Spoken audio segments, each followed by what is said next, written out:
Good evening. Welcome to the September 12th, 2016 Planning and Zoning Commission meeting. Can I have the roll, please? Mr. Robinson? Here. Mr. Spring? Here. Mr. Sporhays? Here. Mr. Spinelli? Here. Ms. Bailey? Here. Ms. Barker? Here. Mr. Strike? Here. Mr. Walker hasn't arrived yet, and Mr. Keynes is excused. Thank you. Thank you. Can I have a motion to adopt the minutes of July 1st and August, or July 11th and August 1st? Motion, Mr. Strike, seconded by Mr. Sporhays. Any discussion?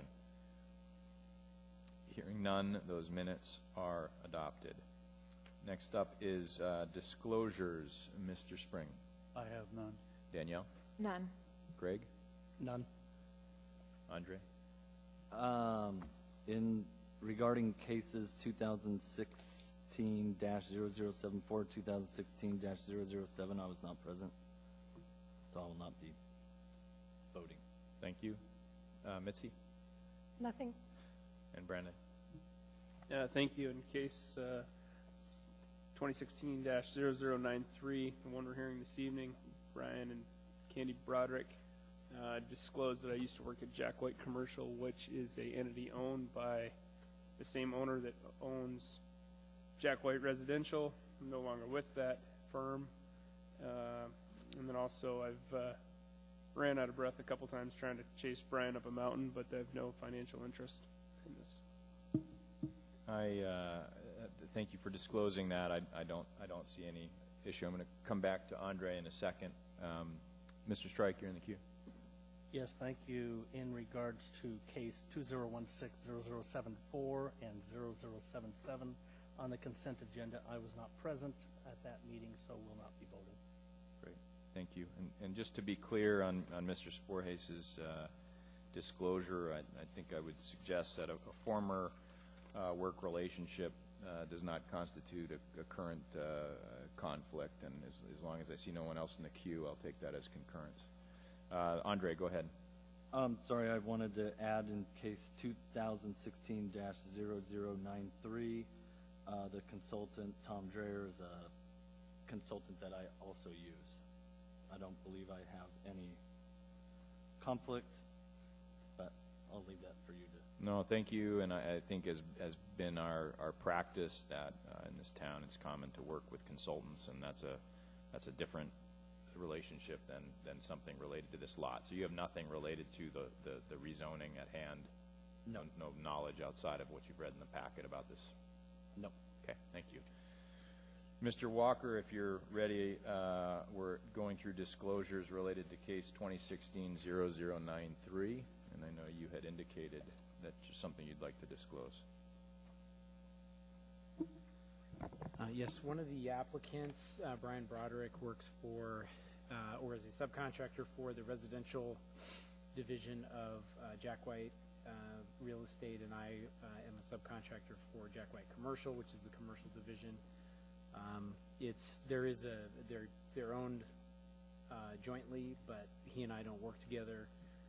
But anyway, I thought it was worth disclosing that. And then also the engineer on the project is an engineer that I work with and actually have a pending assignment with at the moment as well. So.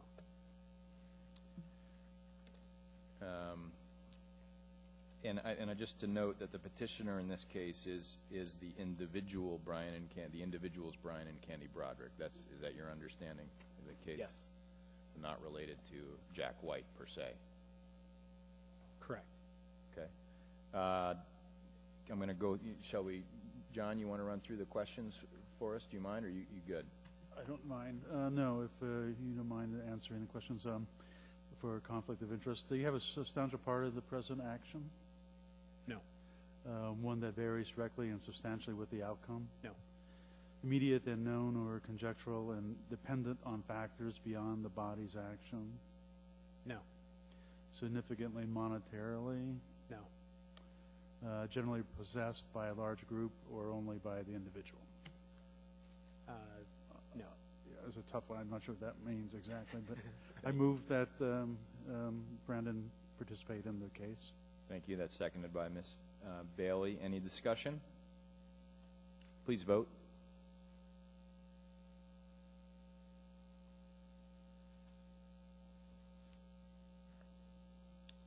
and Mr. Walker, you are directed to participate. As for my own disclosure, I actually will be recusing myself from case 2016-0093. I've had conversations with the petitioner in the past as well as recently related to one of the lots that would potentially be created here, and I simply don't feel that it's appropriate for me to be involved in an action where clearly my interest would be there if in fact this action is proved one way or the other. So with that, I don't know that you need to, if there's any objection to that disclosure and you'd like to direct me to participate, that's fine, but again, I don't feel comfortable participating this evening.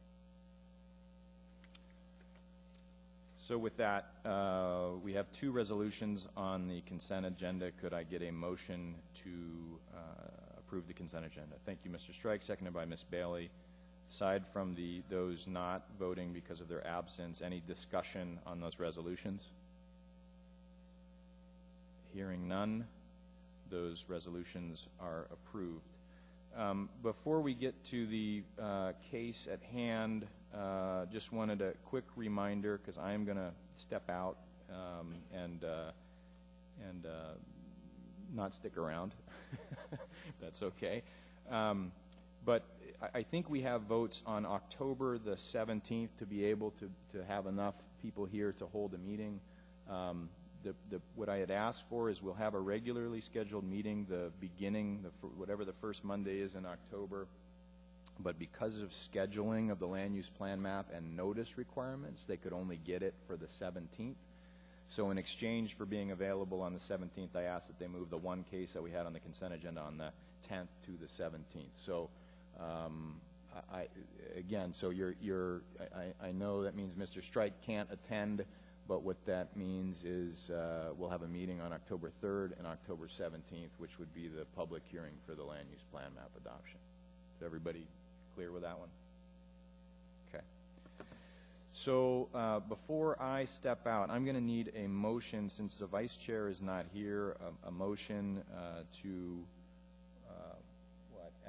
ask someone to participate as chair, and I believe we have a volunteer, but Mr. Walker, that's to identify who as your chair here this evening.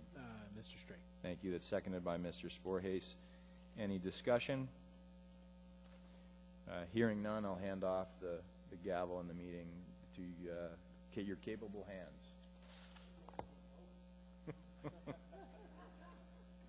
No such luck.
Bear with me, this is my first time.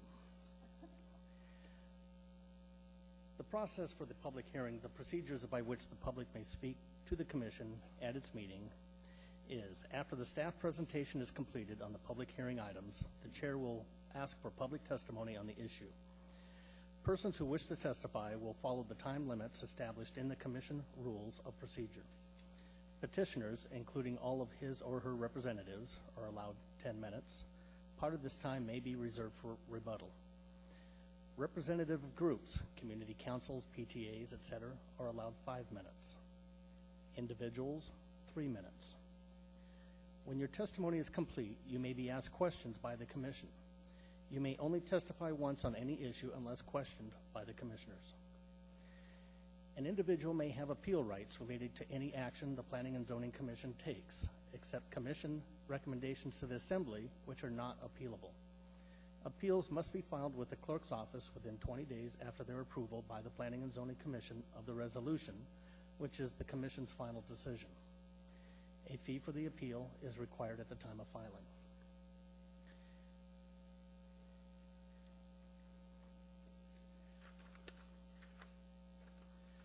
At this time, we'll be hearing on the public hearing case 2016-0093, a request to rezone parcel number 1, front R1A, single-family residential larger lot district to R3, mixed residential district, and parcel number 2 from B3 general business and R1A, single-family residential districts to B3 general business districts. At this time, we will ask for the staff report.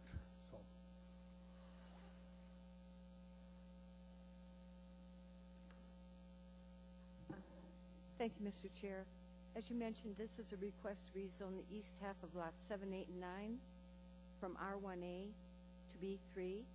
Those parcels are located on the north side of Jarvis right-of-way, which hasn't been constructed, and to rezone from R1A to R3, the unsubdivided parcel on the south side of Jarvis. Now, the Platting Board has approved a preliminary plat for lots 1 through 4 recycled properties, and that plat is shown on page 23 of the packet.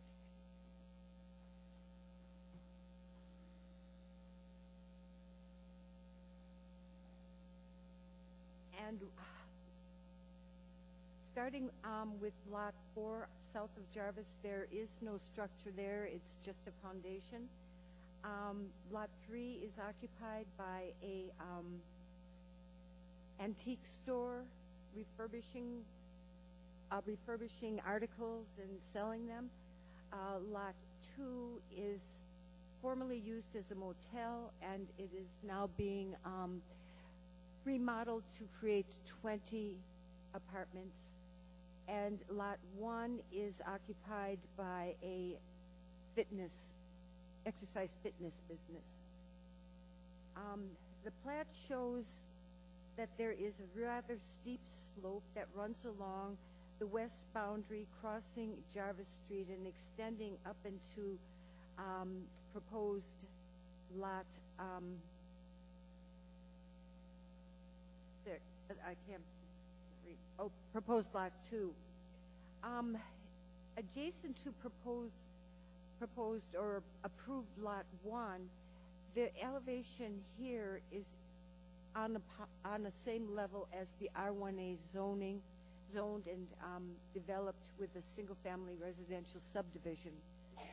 So the intent here is to maintain that steep decline in elevation along a portion of the west property boundary intact. It is has a healthy stand of existing natural vegetation, which maintains the integrity of the slope and also works toward preventing drainage flowing onto the residential subdivision that is west of lot 4. And there has been some discussion about a 30-foot wide buffer. I'm not sure exactly where it would be, if other than on the west boundary of lot 1. However, Title 21 only allows that buffer landscaping rather than a 30-foot screening landscaping can be required by code adjacent to that west boundary of lot 1. And the standards for buffer landscaping requires 2 trees and 6 shrubs for 20 linear feet of property line requiring buffer landscaping.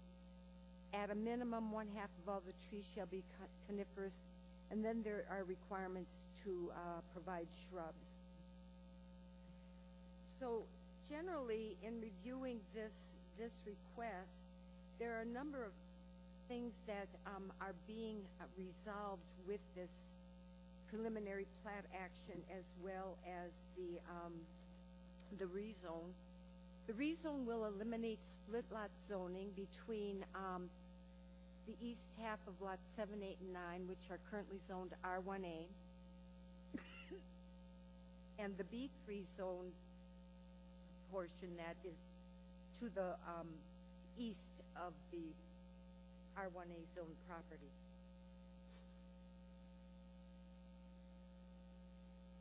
Also, there are, the preliminary plat does provide, under the existing condition, there are structures that do cross property lines. On page 21 of the packet, it shows the existing condition where the structures cross property lines.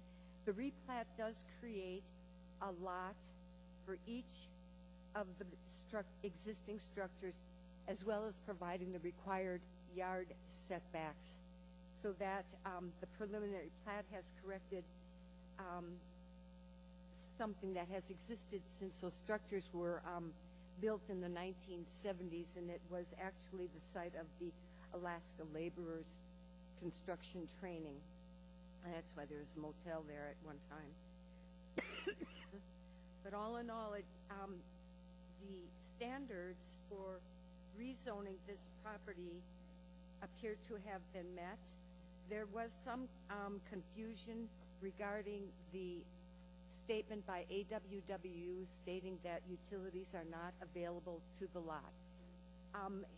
In discussions with staff from AWWU, availability means that the water main and the sewer main has frontage along all of the existing or proposed lots.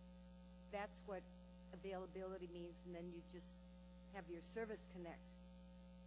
But that doesn't mean that the water and sewer cannot be, main lines cannot be extended to serve all of the proposed lots, and provide, and with the provision to have service connects from the main line to water and sewer to the approved preliminary plat lots.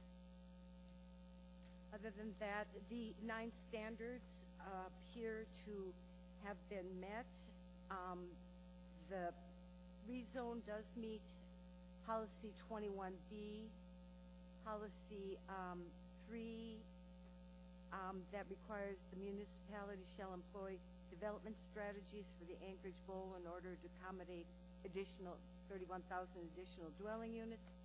And then policy 14, conservation of residential lands for housing is a high community priority.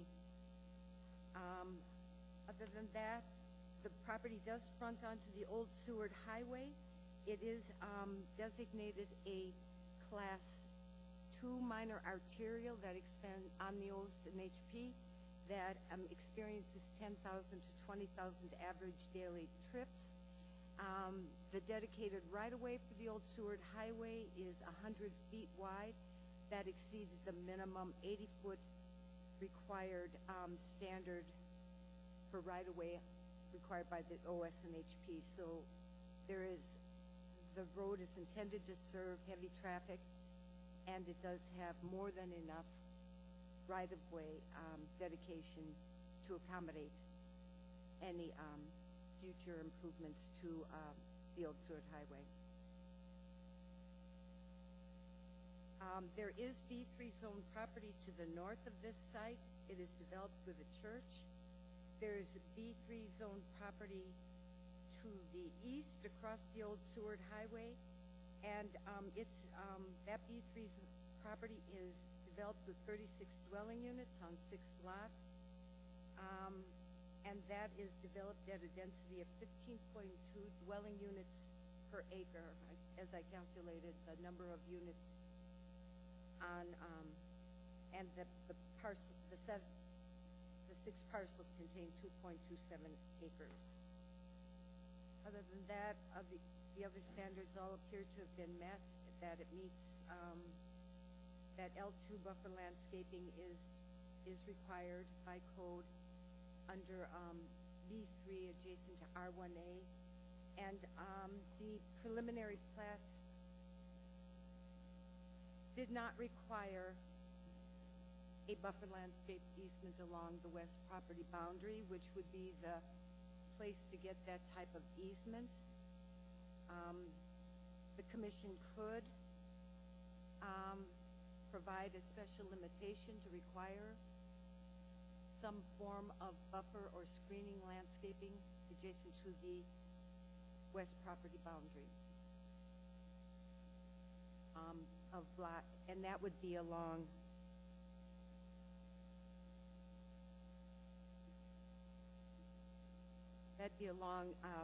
lots, let me find it again.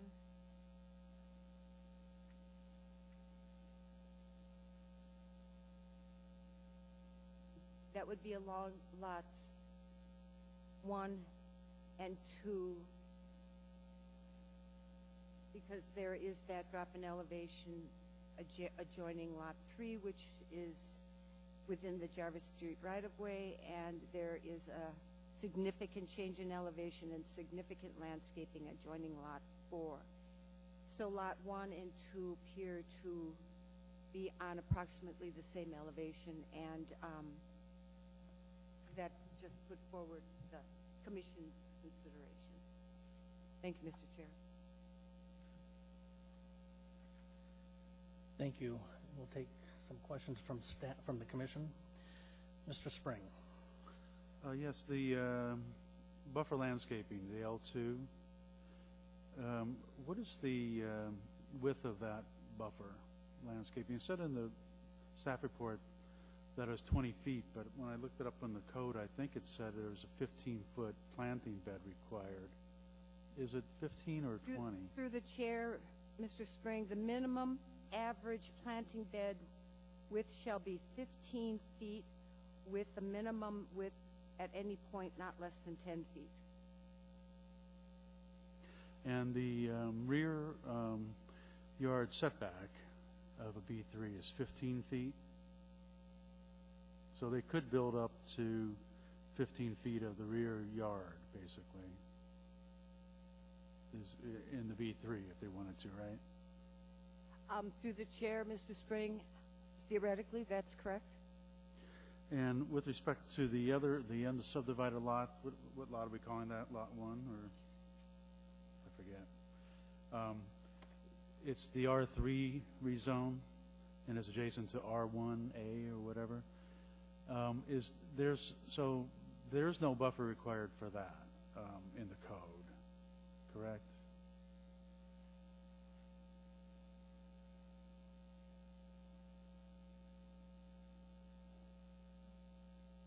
And you said that the plating board didn't require any buffer, I think, right? I just want to establish that. The R3 adjacent to an R1A requires L2 buffer landscaping.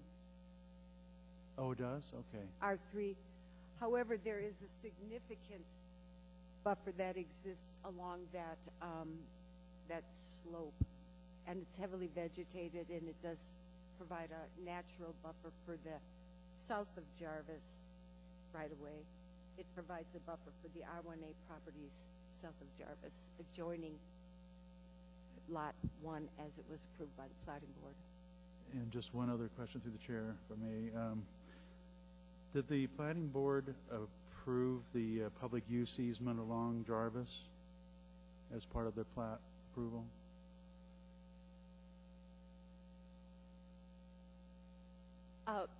Through the chair, Mr. Spring, did they approve? Was that part of the plat? Was a 10-foot easement, a public use easement?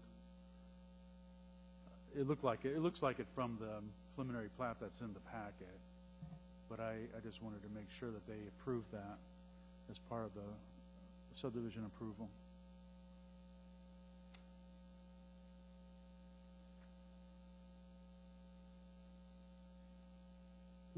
That's okay. I can ask the petitioner that if that's okay.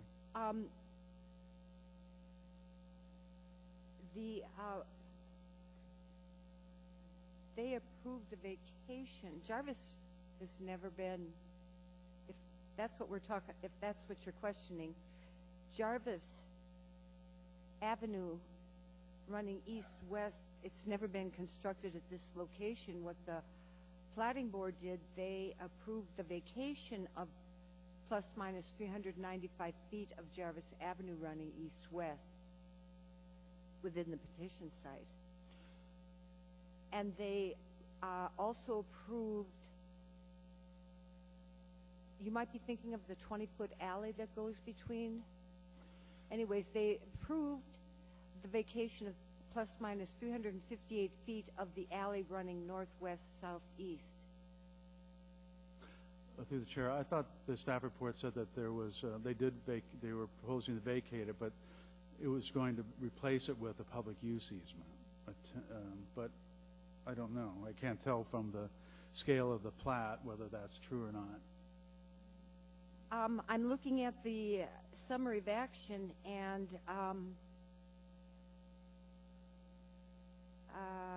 I don't see a requirement. They have an approval to create a dead-end street, but I don't see a requirement to provide a public use easement for extension of the utilities.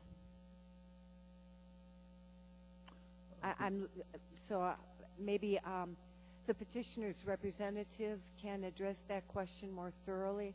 I just have the summary of action from the plating board. Sure, that's fine.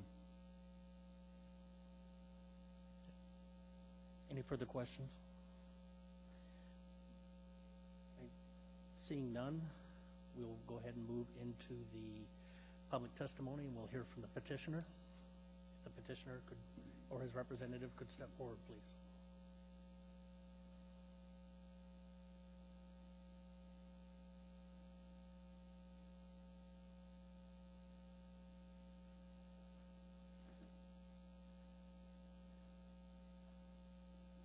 The petitioner will be allowed 10 minutes, and you're allowed time to reserve for rebuttal. How much time would you like to see? 5 minutes, please. 5 minutes? Yes. Thank you.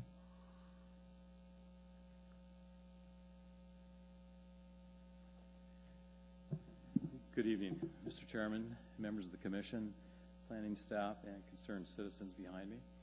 My name is Tom Dreher, and I am with the S4 Group, and I represent the petitioner tonight, Mr. Brian Broderick. With me tonight is Mr. Dave Brunier with Triad Engineering, to answer any engineering questions you may have, and also Brian Harton of Holquist Construction.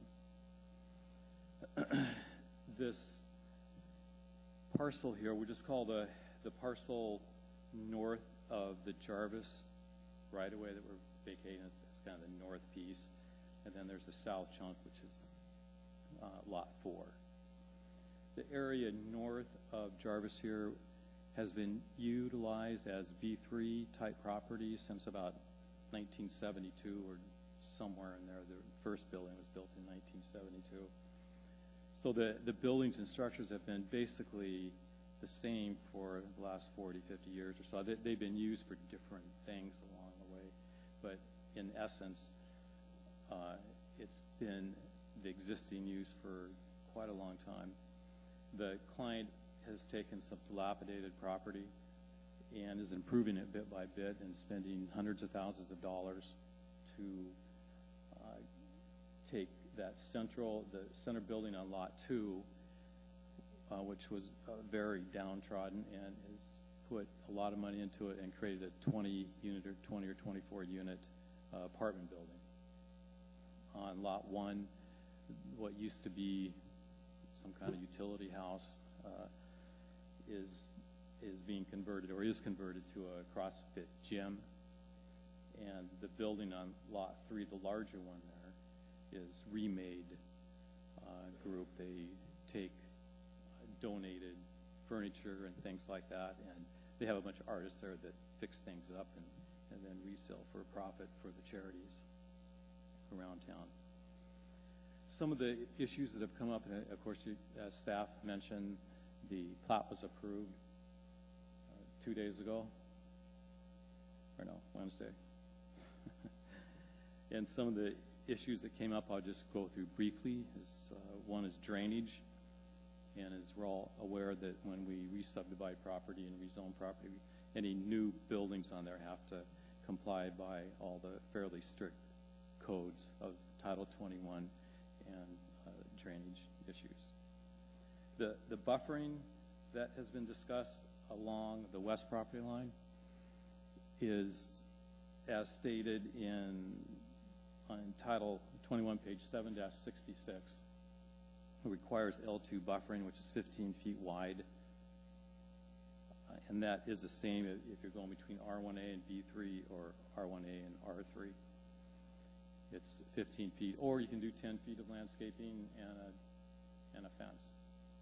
But since there's already a fence all along the rear of our proposed Lot 1 and Lot 2, and partly on Lot 3, there wouldn't be any use to add a fence in there. The other issue that has come up is traffic. The Department of Transportation, I didn't see their letter in this packet. Maybe it is, I missed it, but it was in the planning board packet.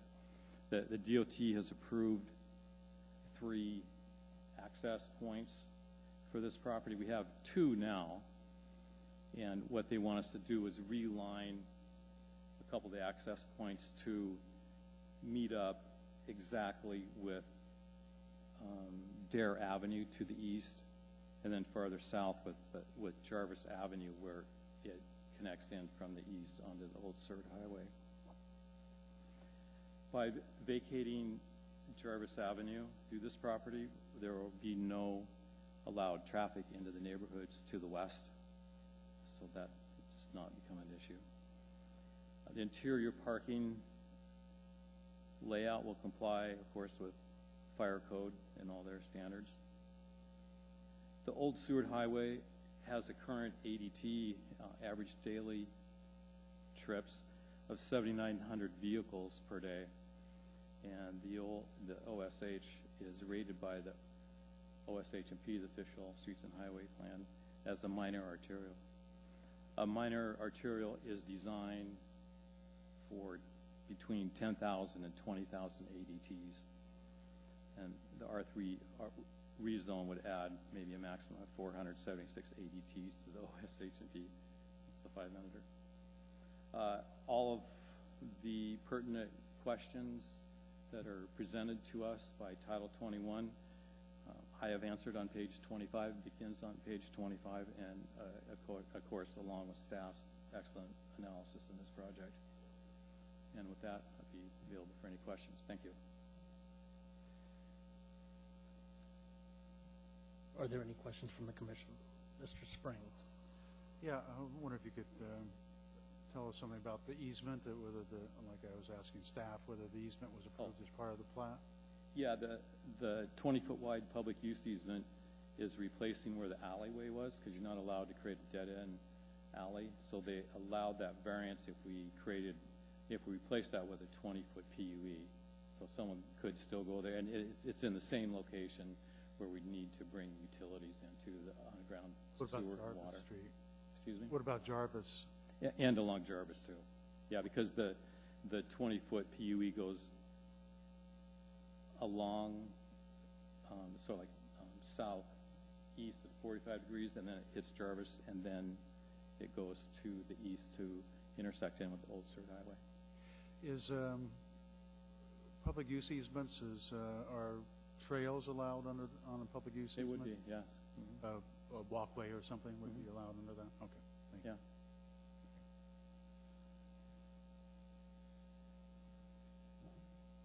Any other questions? Seeing none, we'll open this up then to the rest of the public hearing. Thank you.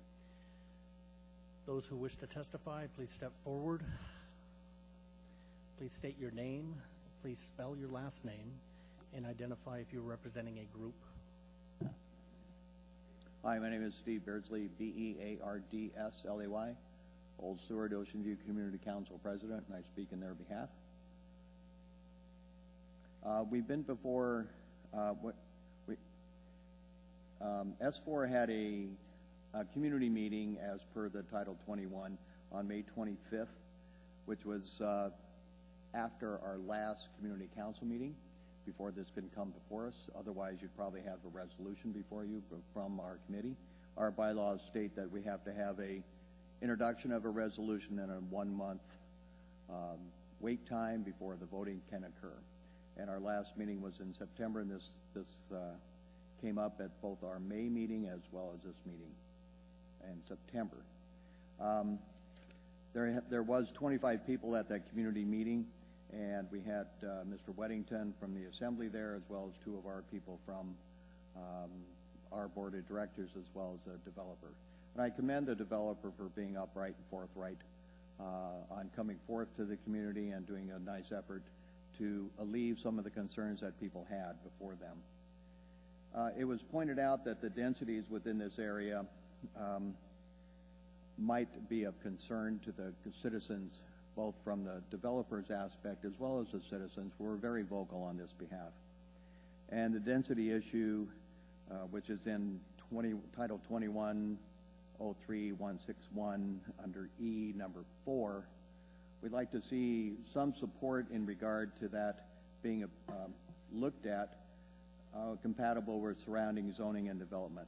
Yes, there's a B3 across the street, but you're looking at a development of a larger R1A area that's right below that bluff area and the toe area, as well as to the north end.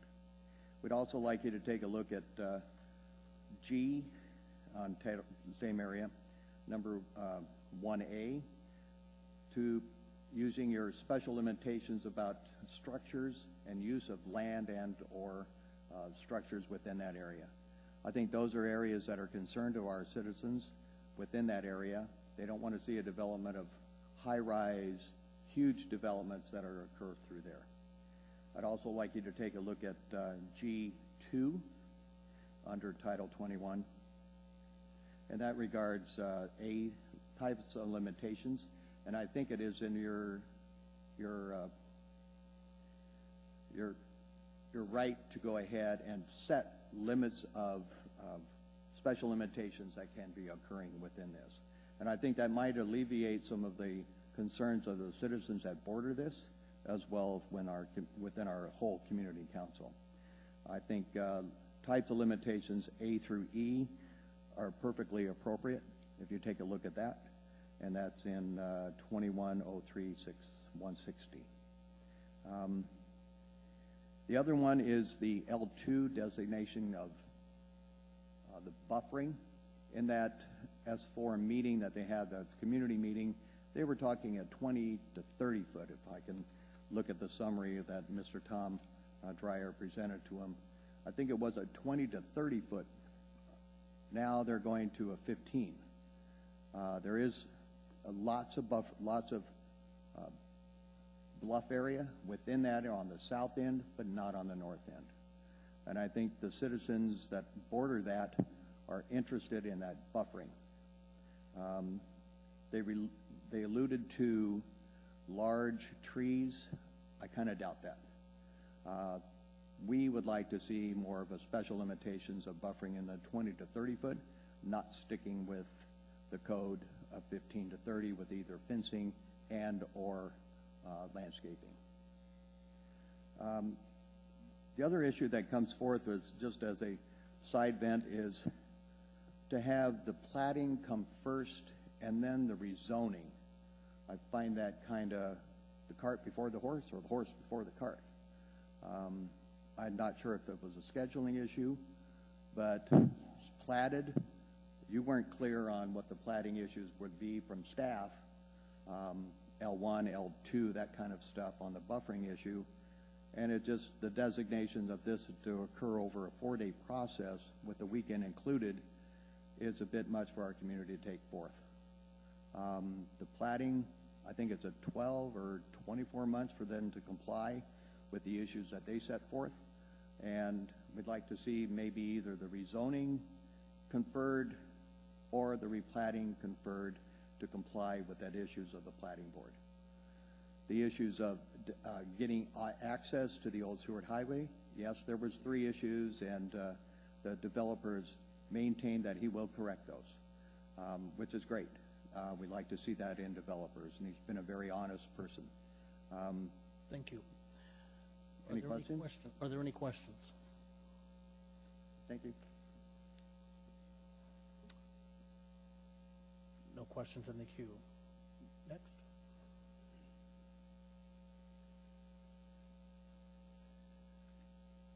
Hello. Thanks for allowing me this opportunity. My name is Mike Jipping, and I'm not representing a group, but representing my family, my wife, and my 3 little girls. We recently moved into Ocean View. Could you please spell your last name? Yeah, Jipping. Thank you. Yep. And if you don't mind, I'm going to just read something. I'm not real good at public speaking. We believe at this time the lots proposed by Brian and Candy Broderick should neither be replatted nor rezoned. I understand that the replat happened already, which still is kind of strange to me too. This proposed rezone will be detrimental to our single-family Ocean View neighborhood, which surrounds this property up for consideration. This rezone will eliminate 3 acres of scarce R1 zoning, increase traffic, and could encourage a transient character in our neighborhood by potentially establishing rentals of studio apartments, single-bedroom apartments, and multiplex family structures. And at this time, we do not believe that the developers came to the Ocean View Community Council in a timely manner to allow discussion by all affected homeowners. For many of us, we only heard of this within the last week or two, and since they were only required to announce this to a standard half-mile radius notice, the homeowners of the entire affected Old Seward and Ocean View neighborhoods have not been granted the information to make informed decisions. We're not opposed to all development, but we are very concerned that by quickly replatting, rezoning this property, we may be making a decision that will be regretted for a long time to come, leading to devaluing our neighborhood, South Anchorage, and Anchorage as a whole. We are looking to beautify South Anchorage, Huffman Town Center, Ocean View, and Old Seward. We're looking to create a better, more vibrant community for our children to grow up in. We don't want to be NIMBYs, but we feel that we have been put in an awkward position with little information, leading to a slippery slope by encouraging multiplexes and low-income housing. We have seen examples around the city of real estate that has been replatted, rezoned, and then sold to developers with the highest bid, only to reject and reframe the existing promises and upset strong community with multi-density units. We have hopes to strengthen our community and grow Ocean View with a healthy vision, and we hope that you feel the same.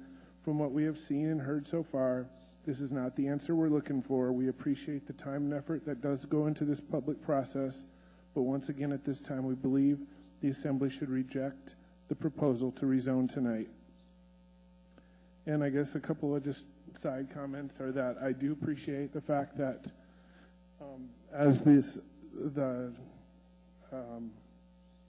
petitioner's representative mentioned that, I think it's his opinion that he took a dilapidated property and is improving it. I know, I believe that he probably has good intentions, but when I go by, there's a CrossFit there that he's talking about with cars scattered all over the place because there's not any parking there. There's Remade with stuff all over the place. Also, so that means I'm done? Okay, thank you very much.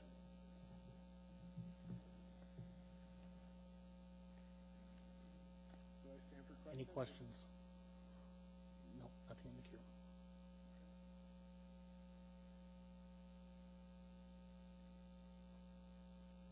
Thank you. State your name and please spell your last name. Yeah, my name's Tiffany. My last name is Huckstep, Huckstep, and I'm just representing myself. I live in a property that backs directly to the R1 property that they're wanting to change to the B3. My backyard is on the same level as the property that they're wanting to rezone. My yard does have a slope in it, but the portion that my children play at is on the same level as the property in question. A couple of my concerns are the neighborhood traffic. I'm afraid that it's going to cause an increase of vehicle traffic using Venus Way as an alternative route to get to their destination in a more timely fashion. Also, an increased foot traffic. for families wanting to take walks, bike rides, those types of things, and we don't have sidewalks going through our neighborhood. We do have a very attractive park, the Ocean View Park, which is often jam-packed with people that park all the way around the block because they come to our neighborhood to attend that. So I'm concerned about kind of the traffic and the safety of people coming through the neighborhood there. I'm concerned about the potential competition for jobs.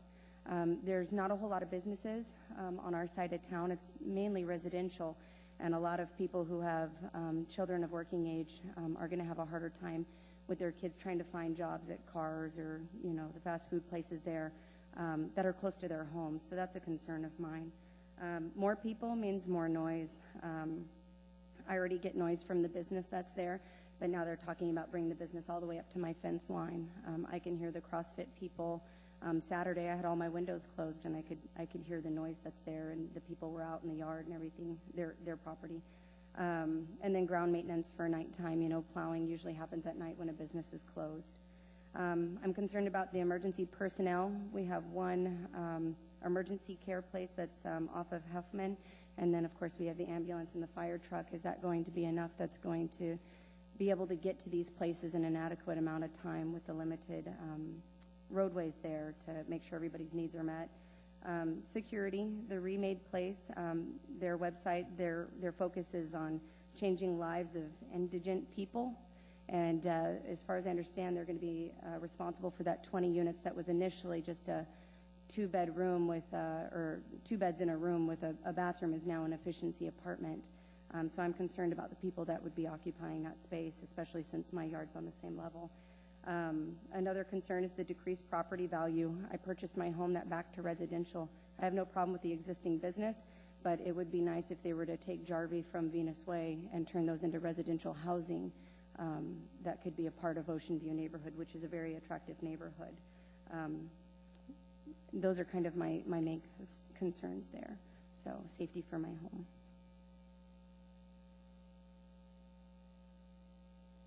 Okay, thank you. Ma'am, we do have a question. Commissioner Spring? Yes, on the the properties to the east of your property, which is the subject of the rezone. What's on those lots right now? Directly behind my house is a garage that's occupying the R1 property. Yeah. It's just a garage. I'm not sure what it's used for. When the builders union was there, they built it. I thought that maybe it was just a practice building, maybe.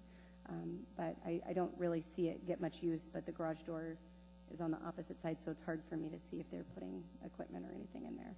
And then right in front of that is the easement, so, or what was the easement? So of those 3 half lots through the chair, only there's one that has a garage on it. The rest don't have anything? I believe that, so when you're looking at like maybe page 23, mine would be the house that's 11A, and then there's a garage directly behind that. And then 10A, I believe, has a small shed-like building that could also probably be a garage to house a car or something. It's larger than like a normal house shed would be. So, so there really isn't any commercial use? Not that I know of. I think that the builders union just maybe used it as sheds to hold equipment, maybe. But no one's using the R1 stuff. That's what I meant, yeah. Yeah. Okay. Okay, thanks. Thank you.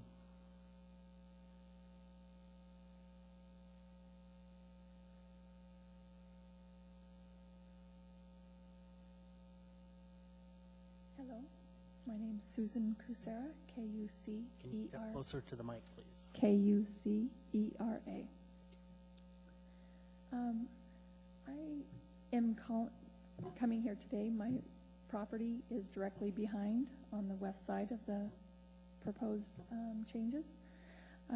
In Title 21, it speaks about the enhancing the quality of life and that of my neighbors.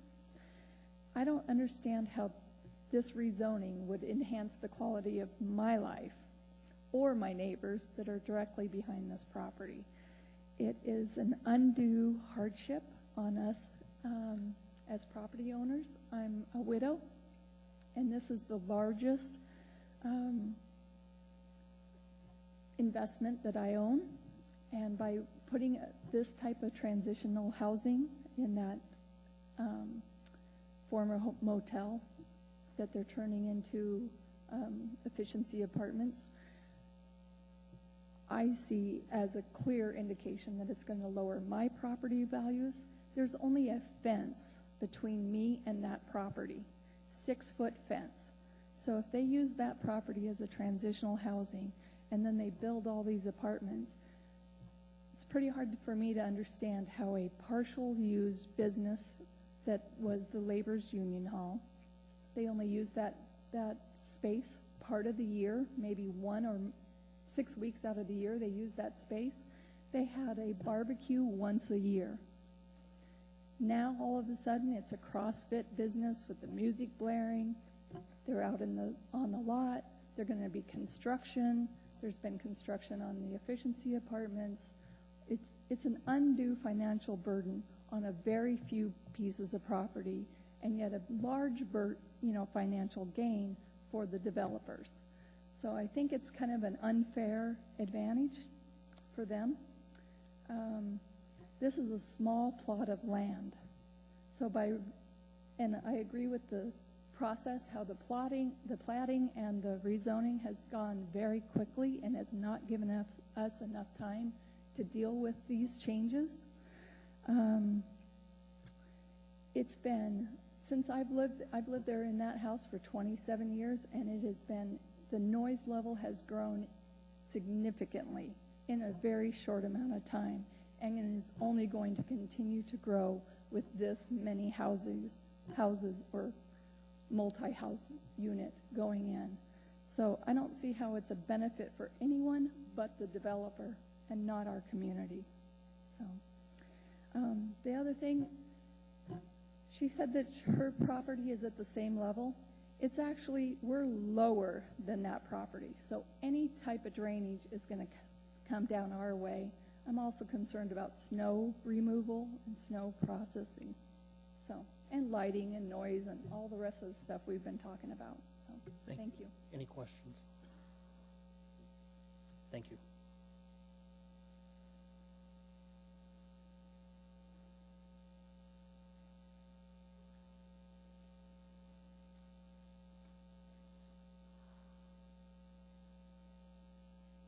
Sorry, I'm short. Hi, my name's Susie Von Willer-Linford, V-O-N-W-I-L-L-E-R. I live on Jarvie Drive. And we were recently notified of this proposed project. Apparently, the Ocean View Community Council met about this on August 24th. Our concern is the same things that have been said by the previous landowners. We're concerned about the density that this is going to bring. My main concern is the southern lot, which is currently now, I believe, in R1 zoning. Excuse me for a second. Let me see what my paperwork is. It's currently R1, and they want to rezone that for an R3. When we were here last week for the plating meeting, we did speak with Mr. Broderick. He's a very nice gentleman. And he did say that once he gets the zoning approved, pretty much he's going to sell this project to someone else. He cannot guarantee us what is going to be put in that southern lot. It's 13,500 Old Seward Highway. Our concern on that is that it will become a multi-unit structure. There's no guarantee on how that's going to be built. He was saying it could be senior citizens, it could be low income. The story keeps changing. So our concern is on that. We do understand Mr. Broderick is in business to make money, and nothing wrong with that, but it's going to increase the density into our neighborhood, the noise level for our neighbors on Venus Way, and additional traffic for all of us. Thank you. No questions? Thank you.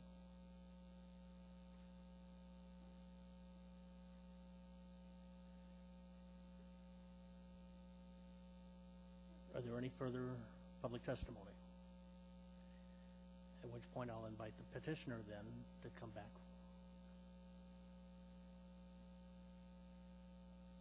Thank you.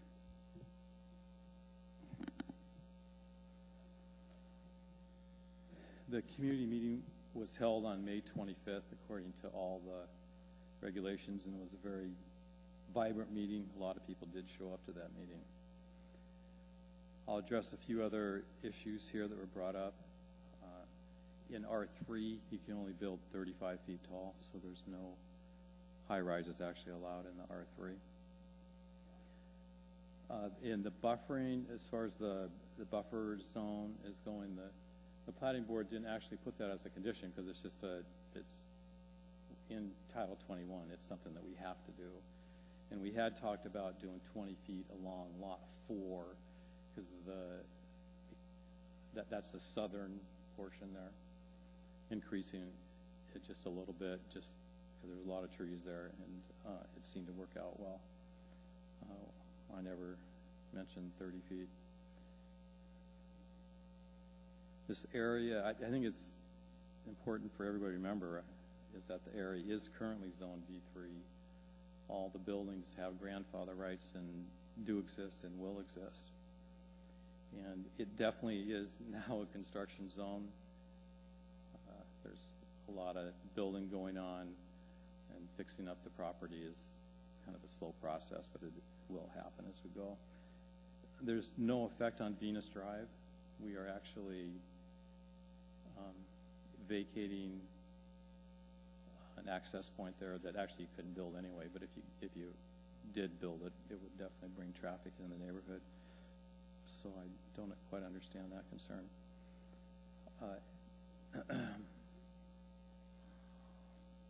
And with that, I'll leave it open to questions. Thank you.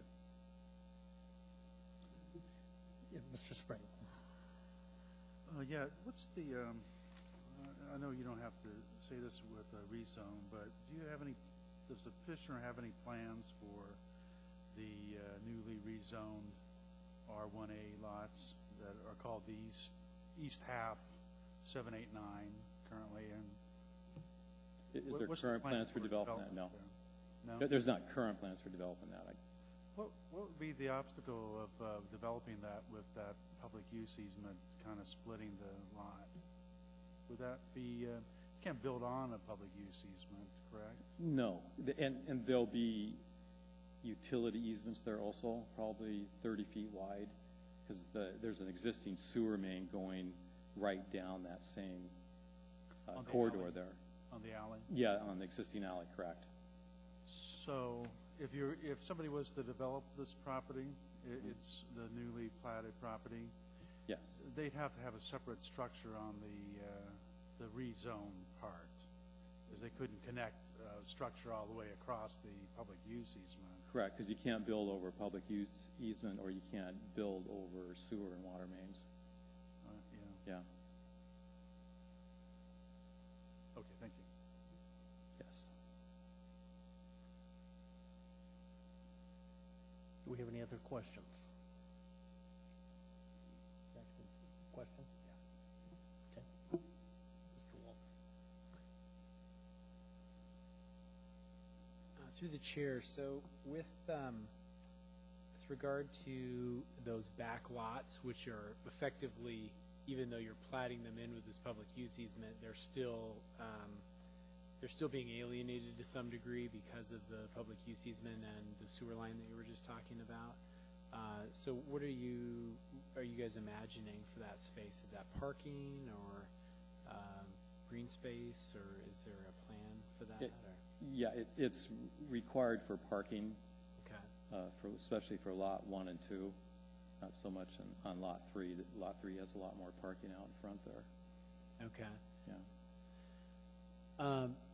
And then I don't know if you can answer this, but with regard to this, I'm trying to recall the name of the organization that's occupying the main building now. Remade. Remade, right. Yeah.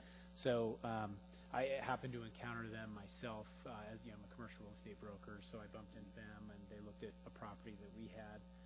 So we talked a lot about what they were doing, and some of the testimony, it sounds like maybe there's, understand what they do is they bring in, old construction materials or old furniture or all kinds of different things, and then they remake them into, pieces of art, or they refinish them and sell them.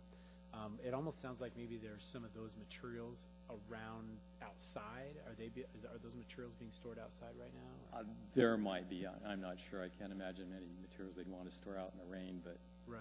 I don't have a perfect answer for that one. Okay. They do an incredible job. I actually bought some of their stuff. Oh, really? Yeah. They use some real artists to improve the Go check it furniture. out. Mhm. Is there any exterior lighting right now? Like I'm sorry? pole-mounted lighting or parking lot lighting, that kind of thing right now?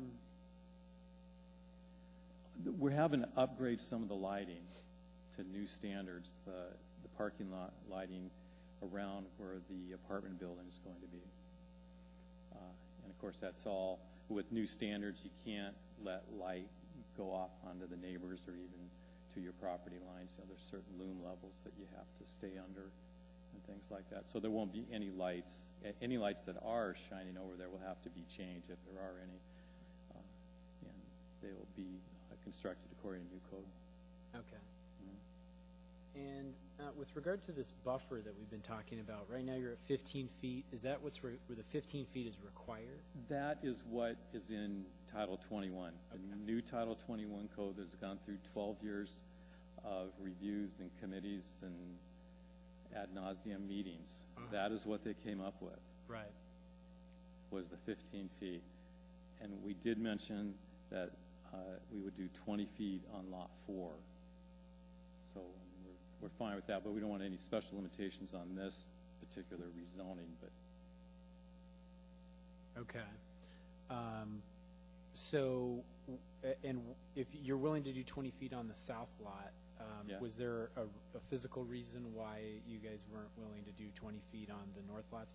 And the only reason I ask is I noticed that, for example, the northern, I think it's the northernmost half lot there, seems to have a or maybe it's not quite the northernmost half lot, seems to be mostly grass, and there's not a lot of buffer right now between, that seems to be the most sparsely. there's lawn up there and paved parking areas. Okay. And some buildings that are relics that are going to be fixed up. Okay. I don't have an exact use for those for you right now. Okay. I know obviously you'd prefer to stick with the 15 feet. I guess my question is, would it be a significant encumbrance on you if we were to expand that a little bit? Or?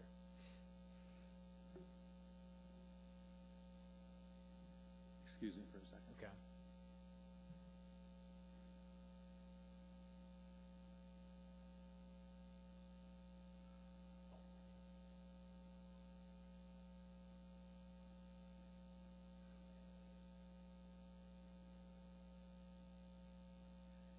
The reason behind agreeing to the 20 feet on Lot 4 is it's natural ground.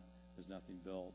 The reason for sticking with the 15 up in the northern section, if you will, is because that area is utilized for parking and landscaped areas and whatnot. So I mean, we're fine with the 15 feet because that's what Title 21 requires of us, the L2 landscaping buffer.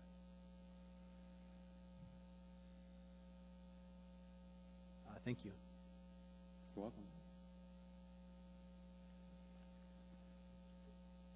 Not seeing any other questions, I'll pose a question too regarding the northern property where you have identified 15 feet. I believe we heard testimony that there's some level that back property, the R1A, is actually elevated to the property behind it. If I recall that testimony correctly. It's elevated a little bit. So how do we propose handling the increased drainage that we might see with snow runoff? I'll let the civil engineer, Dave Grenier. Okay, and so before he comes up, another question though, and this is directed to the staff, that perhaps we heard that the R3 properties is limited to 35-foot height limitation. I don't have my books in front of me. But my question is, if it is 35, what is the current R1A property height limitation?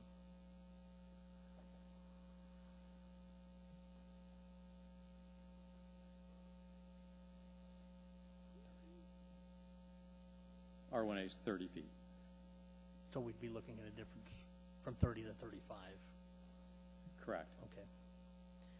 Okay, and you have your engineer on the drainage Yes. question. Mr. Dave Grenier. Mr. Chairman, Dave Grenier, Triad Engineering. What would happen in a development scenario on those lots? With the site plan, there would more than likely be either a berm proposed along the west boundary, and then with some infiltration for that type of drainage. So Title 20, or Chapter 2 of the Drainage DCM, Design Criteria Manual, is very specific on how much you can, how to handle the type of drainage in an increased development. And a lot of the techniques would be either the infiltration or direct the water down towards the north in the alleyway. So there's several different techniques you'd use to handle that drainage. So is that berm that you have identified, does that become part of the buffer zone, or is this in addition to the buffer zone? Would depend on the layout. Let's say that was a paved parking lot. It may be, when I say a berm, it may be graded from the west towards the east, or more than likely there'd be no improvements in the buffer area. Okay, so the buffer zone would truly be a buffer zone, and then any further drainage direction on the property would be handled within the property itself, thereby theoretically creating some additional buffer. Theoretically, yes, that would be a technique. Okay. Could be a technique. Okay. Any other questions from the commissioners?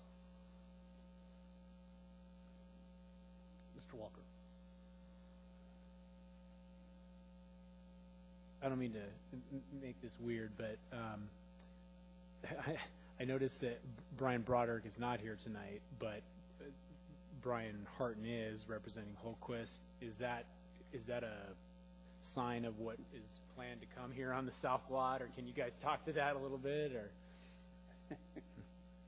Yeah, hi, Brian Harton. No, Mr. Broderick is just not a developer himself, and Dave Holquist and Brian do a lot of business together. I run White Raven Development for Dave Holquist, and so he asked Dave as a favor if I could be kind of his owner's representative to talk nerd from these guys to him, just kind of be a translator. Okay. I'm a civil engineer myself and a former contractor, and I've been doing this for 30 years, so I'm just kind of being his eyes and ears on this process for what it's worth. Okay, thank you. I appreciate the clarification on that. Yeah, and Brian's trying to kill a moose right now, so he's got pressing business. Of course he is. And we have another question, Ms. Bailey. Yes, I have one question. I understand that I believe it's Venus Avenue connects from Ocean View Drive. Does it also then connect down to Old Seward further south?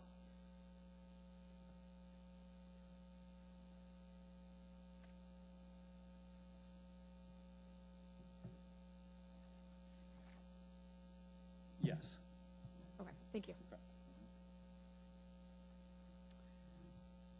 Any further questions? Mr. Spring. Yes, I guess I'm concerned about some of the privacy issues with the R3 rezoning, because it's on what I think I understand is that this property is on a bluff of sorts, and it slopes down to the R1A property. And I could see something happening where, you have a 35-foot high, 3-story R3 apartment that's set back from the road and right at the bluff line, because that'll be easily within the buffer area, and it's only 20 feet.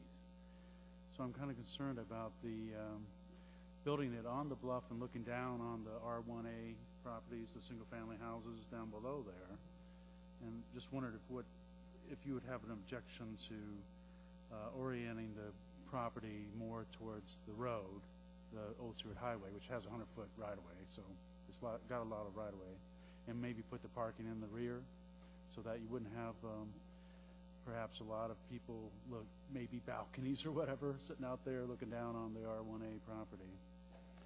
Yeah, I don't think that's going to happen there, because if you look on page 22, you can see the contour lines there.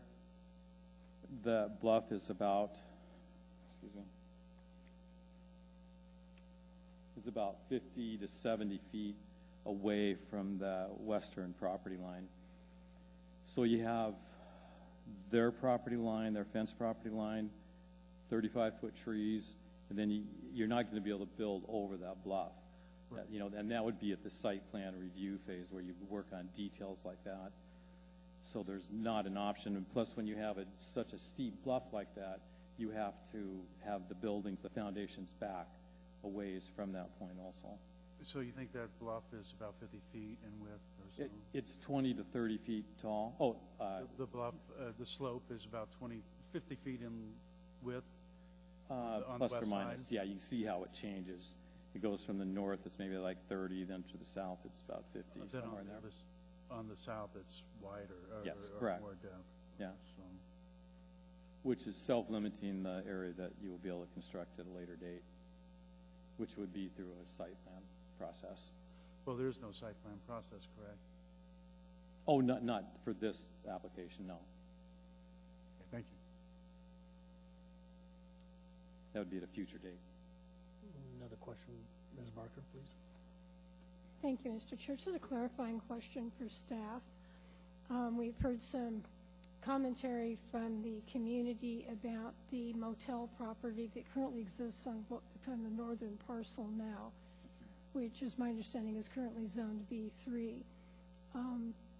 That activity, converting that to permanent residential housing, is currently allowable under the B3 zone, am I right? Through the chair, yes, Ms. Barker. Thank you.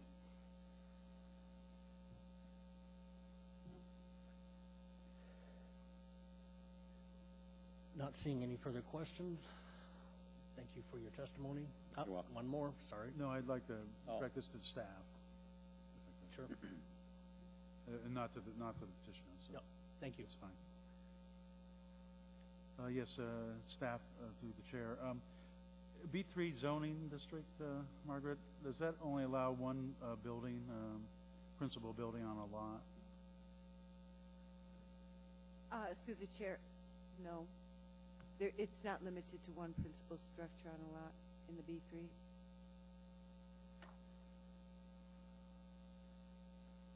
Oh, thank you. Seeing no further questions, we will close the public hearing. And with that, I would ask, what is the will of the body?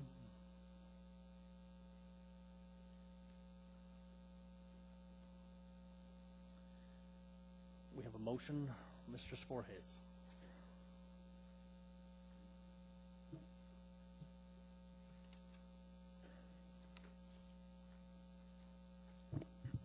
Thank you.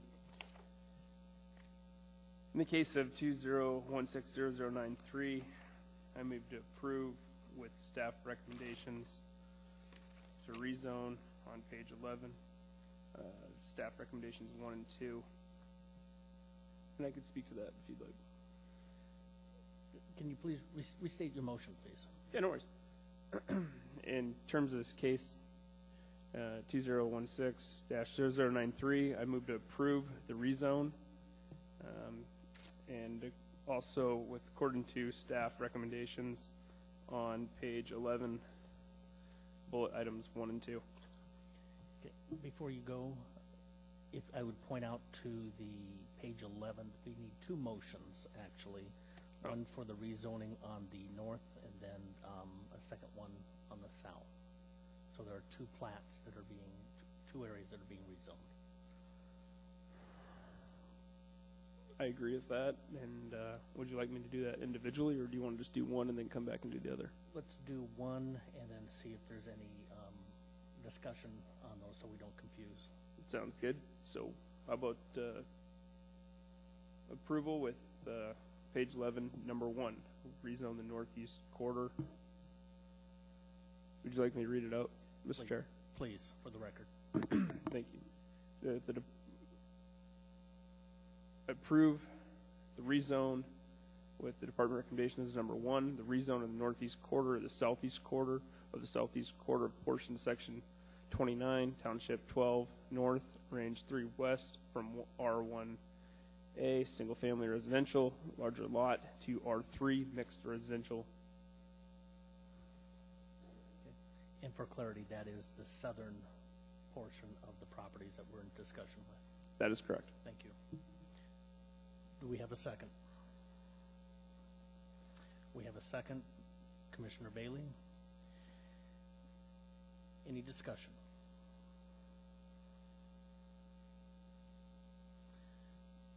Commissioner Spring.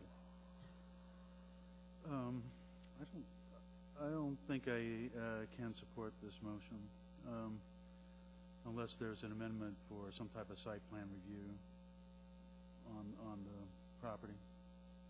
I think there's too many unknowns here. I mean, B3 is a pretty intensive zone. I mean, it's unlimited height restriction for one thing. Is that right? No. Oh, I thought that's what it said on the staff report. We're dealing with the southern portion of the property. Are we doing the southern portion? Oh, it's R3. Oh, southern portion first, sorry. Well, it still applies, though, the my site plan review, because I think if there's some there are privacy issues, which I mentioned, and the orientation is very important of where the multifamily is located to protect the neighborhood. It's not just a matter of the buffer, I think, 15-foot, 20-foot buffer. When you have that much elevation from the one property to another, you could have quite a bit of impact, I think, as far as the privacy of using your backyard. It's possible, given the size of this lot, that you can mitigate that with good site planning and maybe putting the facility, the building towards the road and put the parking in the back. That would help greatly, I think. Just assuming that they won't do that doesn't quite cut it with me. I think there's just too much danger of impacting the neighbors with bad site plan design. Mr. Walker. As proposed, I don't think I will be supporting the motion, but I would support, I think, a motion or an amendment with a site plan review, and they said they'd be willing to do it, so I'd like to go ahead and put in a revision to expand that buffer as well.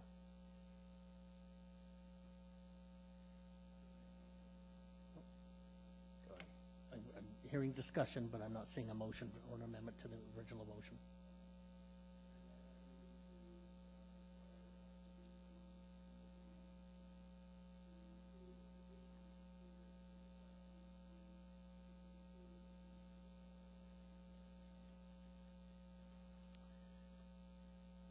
Mr. Chair,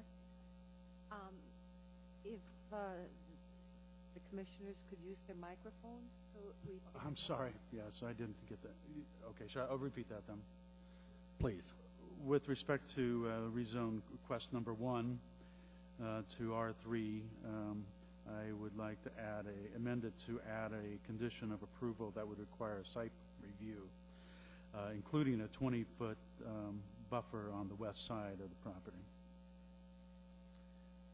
We have a second from Commissioner Walker. Can we have a vote?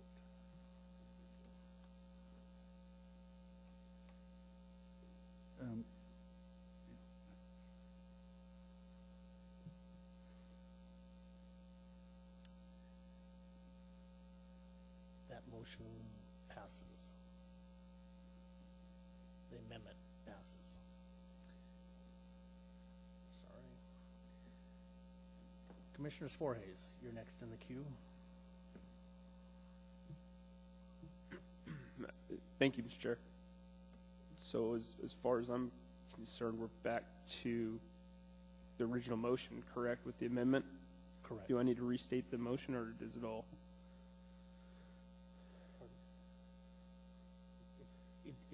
It would be voted on as amended. Perfect. Would you like me to speak to it, or should we call to a vote? No, we can look at, if you'd like to speak to it, go ahead.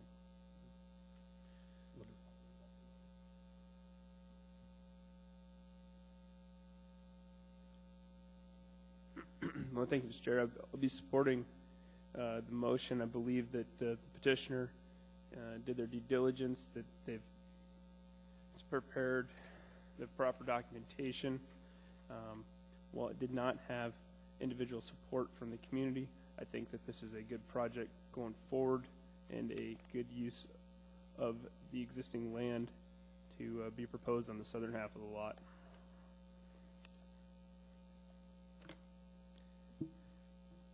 Thank you. Commissioner Bailey.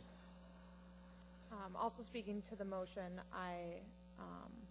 at this point, I believe I'll be voting in favor of the motion. I think this one was a tricky example of problems that we're going to be facing in Anchorage as a whole coming up. Based on the comprehensive plan, we do need to put in more residences, and we do need to become more dense as a community, and that's going to raise issues which is obviously going to impact the community. In this instance, I do think that it appears that notice was given, while I know a lot of individuals didn't receive that until later. There was an effort to reach out as early as May, and I think that is important on the developer's behalf, on the applicant's behalf. Additionally, I think with the adding on a site plan review, it ensures that some of these questions about how the impact will be on the community can be addressed more specifically, and so we can see if this rezoning is appropriate. And so I think it mitigates some of the negatives that could have impacted the direct neighbors, because obviously they will be bearing the brunt of this, whereas Anchorage as a whole will be getting the benefits. So I think it's good to mitigate those negatives as much as possible, so I'm glad to see that the site plan review was added on. Thank you. Any other comments? Therefore, we'll please vote.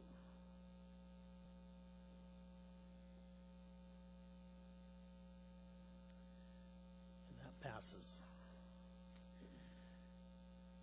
Now, the next item would be the rezoning of the Northern District, and do we have a motion?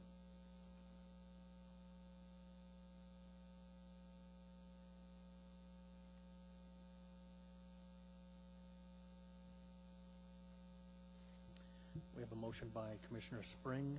Yes, I move to approve the rezone of the east half of lots 7, 8, 9 from B3 Business District and R1A to B3 General Business District, with the condition of approval similar to the other case or other rezone requiring a condition of approval for a site plan review. And we have a second by Commissioner Sporhays. Would you like to speak to your motion further? Yeah, I was, when I mistakenly thought this was the other rezoning, I was starting to talk about the B3 zoning district, and I, from the staff report, it's clear that it does have unlimited height restrictions. There's no height restrictions except for FAA height restrictions. There's a capability of building more than one building on the lot, so, and the rear lot line only really needs to be 15 feet. That's just, you know, given those circumstances, I think a site plan review would be very helpful in ensuring that whatever impact of new development on those properties are mitigated.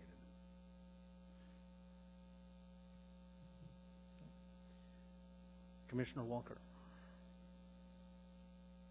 I'd like to support the motion with the site plan review, but I have a question for Mr. Spring. So we expanded the buffer on the southern replat or southern rezone here to 20 feet.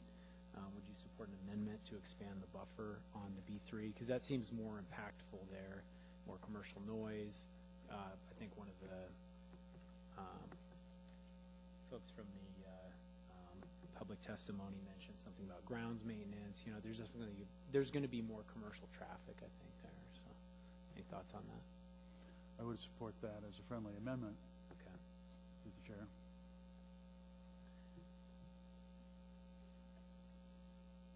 Do we have an amendment on the? Yes, I'd like to propose that as amendment. So I would propose to amend Mr. Spring's motion to include a 20-foot buffer along the western boundary of the north 3 lots, the B3 rezone. We have a second by Commissioner Bailey. Any further discussion? Seeing none, let's vote.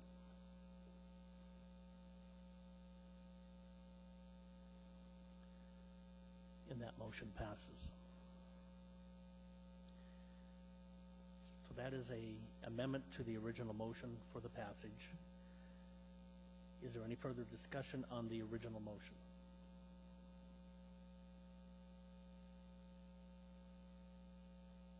Seeing none, please vote.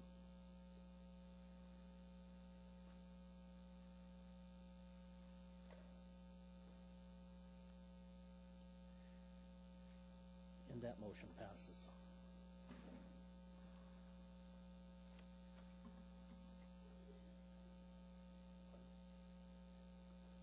And for findings, Commissioner Bailey. I was going to request to speak at before we voted, but it was just to restate findings to the record that I will be, I supported this for the same reasons that I did for the first motion that we passed, that I think it strikes a fair balance between allowing the opportunity for an increased density use, which is needed within our community, while still keeping mindful of the residents in the neighborhood and the negative impacts that could result in. Any further findings? Okay. Mr. Walker. Ultimately, I think there are definitely some, I think, conflicts with the interests of the adjoining neighbors, and I hope that to some degree we mitigated that with the expansion of that boundary. I also think the developer seems to have exhibited a willingness to work with the neighborhood, and the site plan review is going to give that sort of check and balance to make sure that nothing really egregious happens here. Ultimately, I don't think it's realistic that this would, property along a major thoroughfare like this would remain R1 in the long term when we need additional density in Anchorage right now. So I think this is it's consistent with the Anchorage master plans and district plans, and I think it's in the best interest of the public. Thank you. Commissioner Sporhes. Thank you, Chair. I echo our fellow commissioners' thoughts, and also with this site specific, with the utility easement on the property, it kind of handcuffs whatever future large-scale development that will be placed on this site specifically. And with that, I felt it comfort in approving this motion. Thank you. Commissioner Barker. Thank you, Mr. Chair. I wanted to echo comments that were made by other commissioners here, but I also wanted to just add to that this is a section of our city that was platted, the first map that we have here was platted, I believe, in 1951. And if we kind of follow the history, then that was re-subdivided, reconfigured. There were lots that ended up kind of marooned, with their only access being from an alley. I think a lot of us know some of this kind of land development platting has not been unusual in our city. And from time to time, these things come up, and it makes sense in order to have parcels that can actually have value and can be developed and add housing and businesses and other things that help drive the economy in our community, to consolidate these.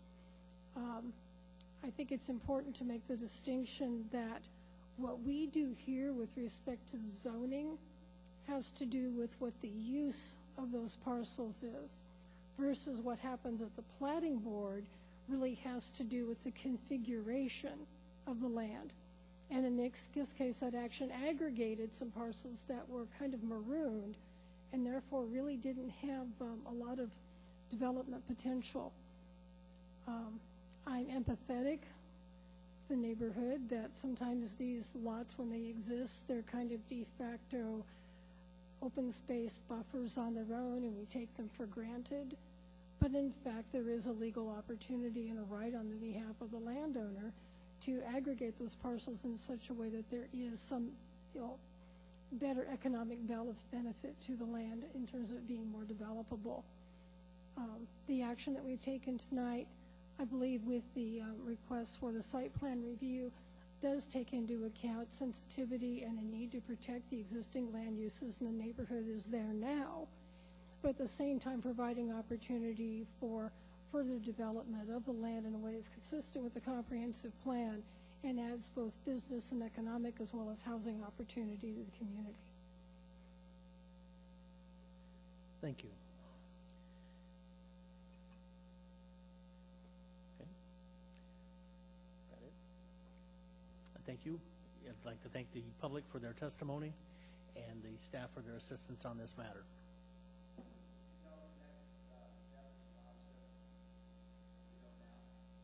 I can't.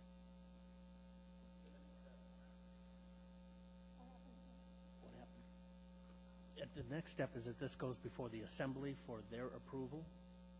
And as identified in the original reading, that there is appeals must be filed with the clerk's office within 20 days after approval by the Planning and Zoning Commission of the resolution, which is the commission's final decision. A fee for the appeal is required at the time of filing.